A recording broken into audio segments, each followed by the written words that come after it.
دنیا دارالعمل ہے، ہر چیز اس میں آزمائش ہے۔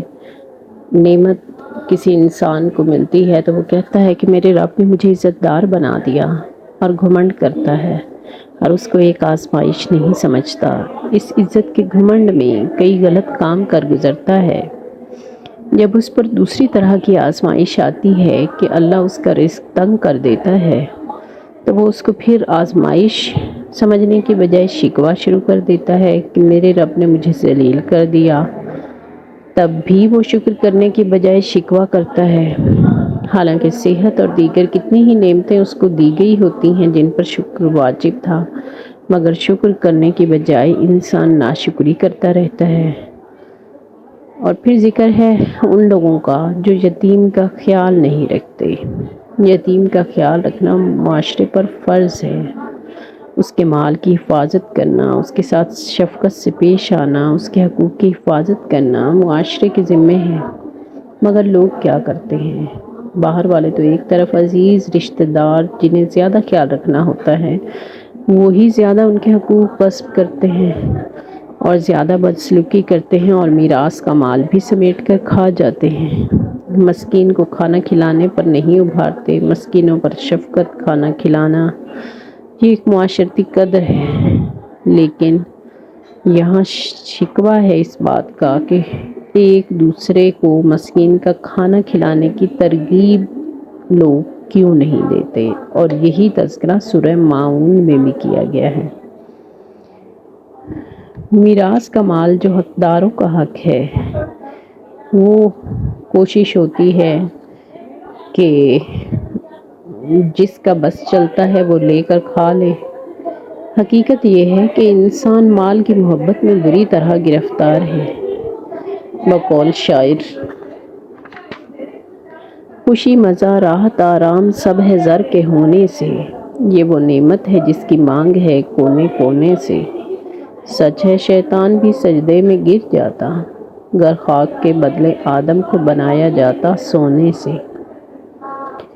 اب تو لوگوں نے شرافت کا معیار بھی زر و دولت کو بنا لیا ہے۔ ایسے لگتا ہے کہ دولت سب عیبوں پر پردہ ڈال دیتی ہے۔ انسان کی قدر و قیمت بھی دولت کے حوالے سے طے کی جانے لگی ہے۔ لیکن انسان جو کچھ یہ کر رہا ہے وہ درست نہیں۔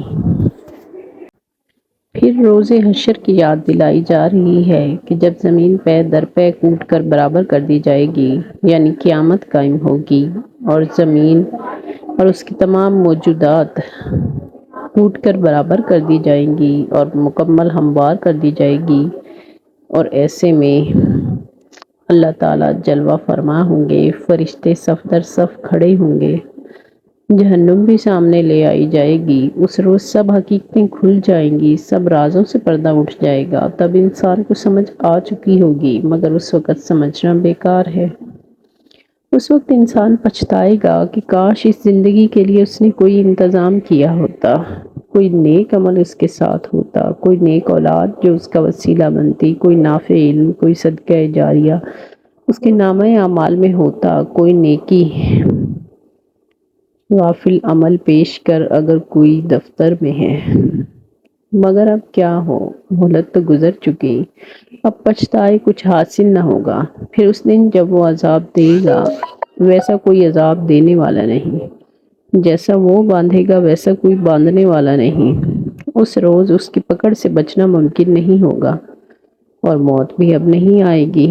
ہمیشہ کی زندگی میں اگر ٹھکانہ جہنم ہوا تو کیا ہی برا ٹھکانہ ہے۔ دوسری طرف اسی روز نیک لوگ بھی ہوں گے اپنے انجام سے مطمئن۔ فرشتے اس دن ان سے کہیں گے کہ اے نفس مطمئن، چل اپنے رب کی طرف، یعنی اپنے رب کی جزا کے وعدے کی جگہ جو جنت ہے، یعنی جو دنیا میں اللہ سے ڈر کے رہا ہوگا وہ جنت میں لے جایا جائے گا، اس کا انجام بھلا ہوگا، وہ اپنے انجام سے خوش اور مطمئن ہوگا، اللہ اس سے راضی ہوگا، اور وہ اللہ کے نیک بندوں میں ہوگا اور اس کی جنت میں داخل کیا جائے گا۔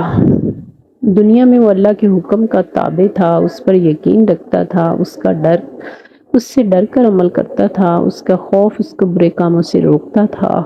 اولاد کی عمدہ خطوط پر تربیت کر کے آیا تھا، جوانی نیک کاموں میں لگائی، مال حلال کمایا اور ہر آزمائش میں صبر کیا ہوا تھا، ہر نعمت پہ شکر ادا کرتا تھا۔ اب وہ وقت آ گیا کہ اس کا انجام نیک ہوا، وہ ان بندوں میں شامل ہوا جن سے اللہ راضی ہے۔ نیک لوگ، جنت میں داخل ہونے والے لوگ۔ اے اللہ، ہمیں بھی اس انجام والے لوگوں میں شامل فرما اور برے انجام سے بچا، جہنم کی آگ سے بچا، نیکی کی توفیق دے اور اپنی رحمت کے سائے میں جگہ عطا فرمانا، اپنے حبیب صلی اللہ علیہ وآلہ وسلم کے سامنے سرخرو فرمانا۔ آمین ثم آمین۔